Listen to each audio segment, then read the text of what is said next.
నమస్తే, welcome to Suman TV. నేను మీ యామ్ని. ప్రస్తుతం మనతో ఉన్నారు ప్రముఖ ఆధ్యాత్మికవేత్త, ప్రముఖ జ్యోతిష వాస్తు పండితులు బ్రహ్మశ్రీ డాక్టర్ నాయకంటి మల్లికార్జున శర్మ గారు ఉన్నారు. గురుగారితో మాట్లాడి మనకున్న సందేహాన్ని అడిగి తెలుసుకుందాం. నమస్కారం గురుగారు. నమస్కారం. గురుగారు, ఇప్పుడు జూలై నెలలో అండి కన్యా రాశి వారికి ఏ విధంగా ఉంటుంది?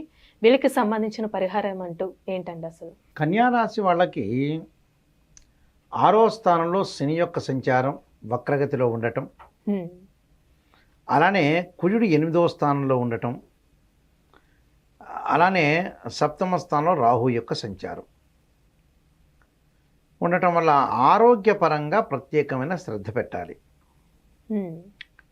అంటే ఆరోగ్యం అనేది కొంత సమస్యగా మారే అవకాశాలు ఉండటం ఒకటి.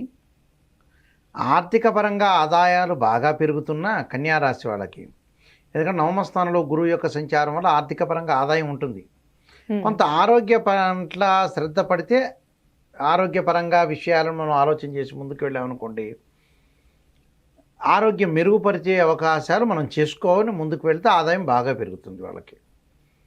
అంటే ఆరోగ్యపరంగా శ్రద్ధ పెట్టాలి. దాంతో పరంగా ప్రభుత్వ రంగంలో పనిచేసే వాళ్ళకు కూడా అనుకూలంగా ఉండటం, అంటే ఉద్యోగస్తులకి, కార్మికులకి, కర్షకులకి, శ్రామికులకి తాకట్టులో ఉన్న బంగారాన్ని విడిపించి ఆ రోజు ఆన్లైన్ రేటుకే మేము కొంటాం. శర్మ గోల్డ్ కంపెనీ బాగా పెరుగుతుంది.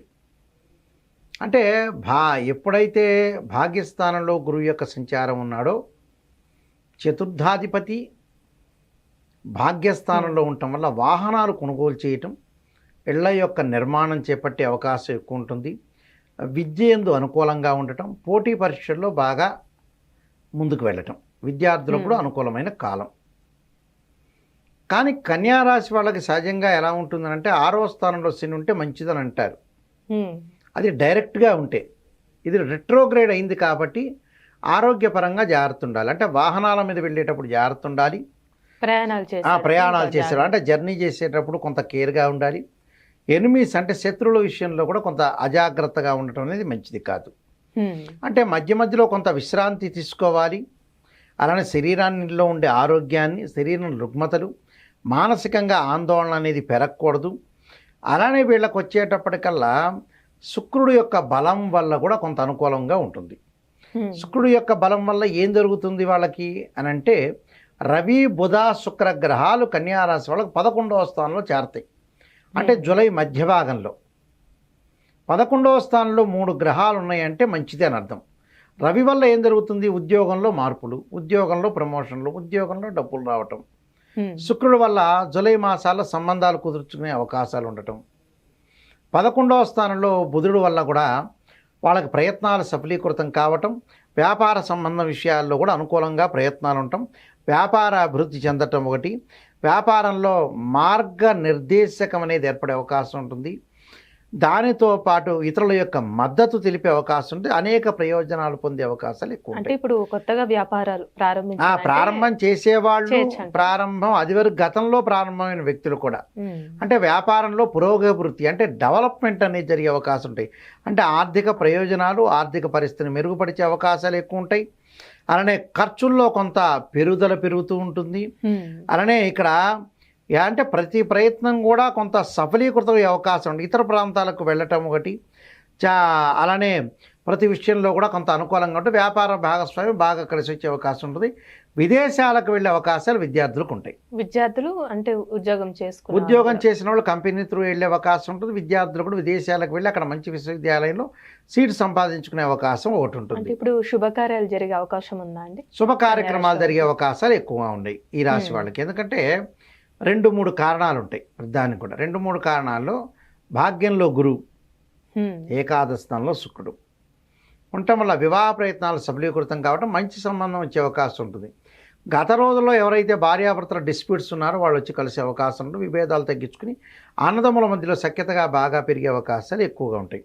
అంటే ఆర్థిక పరంగా మటుకు ఆదాయం బాగా పెరుగుతుంది. అంటే ఆర్థిక పరంగా ఆదాయం బాగా పెరుగుతుంది.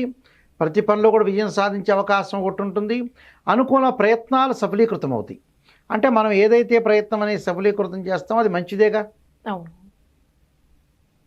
అంటే ప్రతిదాన్ని కూడా మనం ఆలోచన చేయాలి. ఆలోచన చేసి వెళ్ళాలి. రేపు ఆర్థికంగా ఖర్చు పెట్టేటప్పుడు ఆర్థిక పరంగా మనకు స్థితిగత బాగుంది కదా అని విచ్చలవిడి ఖర్చు చేయటం కాదు. ఎంతవరకు ఖర్చు చేయాలో అంతవరకు ఖర్చు చేసి మనం ముందుకు పెడితే మనకు జాగ్రత్త జరుగుతుంటుంది. అంటే రిస్క్ ఫ్యాక్ట్ అనేది చేసుకోకూడదు. రిస్క్ ఫ్యాక్ట్ చేసుకోకుండా ఉంటే మంచిది. అలానే కుజుడి యొక్క ప్రభావం వల్ల కూడా కొన్ని ఇళ్ళు కన్స్ట్రక్షన్ జరిగే అవకాశాలు ఎక్కువ ఉంటాయి. అంటే జూలై 10-12 వరకు కొంత వాహనాల మీద వెళ్ళేటప్పుడు జాగ్రత్త ఉండాలి. కుజుడి యొక్క ప్రభావం పడుతూ ఉంటుంది. మళ్ళీ 10-12 దాటితే మన కుజుడు అనుకూలమైన ఫలితాన్ని ఇచ్చే అవకాశం ఉంటుంది. కాబట్టి ఎలాంటి ఇబ్బందికరమైన పరిస్థితులు ఉండవు, కానీ జాగ్రత్త వహించి ముందుకు వెళ్ళాలి. అంటే పరిహారం అంటే ఏం చేసుకుంటే మంచిదండి కన్యారాశి వారికి? కన్యారాశి వాళ్ళు ముఖ్యంగా నీలాంజన సమాభాసం రవిపుత్ర యమాగ్రజం ఛాయామార్తాండ సంభూతం తమ నమామి శనిచ్చినం, అంటే శని యొక్క ఆరాధన చేయాలి. శని ఆరాధనతో పాటు రాహు యొక్క ఆరాధన, అర్ధకాయ మహావీరం చంద్రాదిత్యమర్ధనం సింహకా గర్భ సంభూతం తమ రాహుం ప్రణమామి అనే మంత్రాన్ని చదవటం ఒకటి.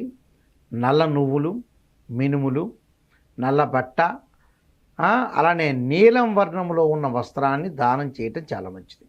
చేయటం వల్ల కూడా వాళ్ళకి సక్సెస్ అయ్యే అవకాశం ఉంటుంది. చివరికి వాళ్ళకి వెంకటేశ్వర స్వామి ఉంగరాన్ని కూడా ధరించడం వల్ల కూడా చాలా మంచి జరిగే అవకాశం ఖచ్చితంగా ఉంటుందమ్మా. మంచి పరిహారం తెలియజేశారండి. ధన్యవాదాలు మీకు. నమస్కారం.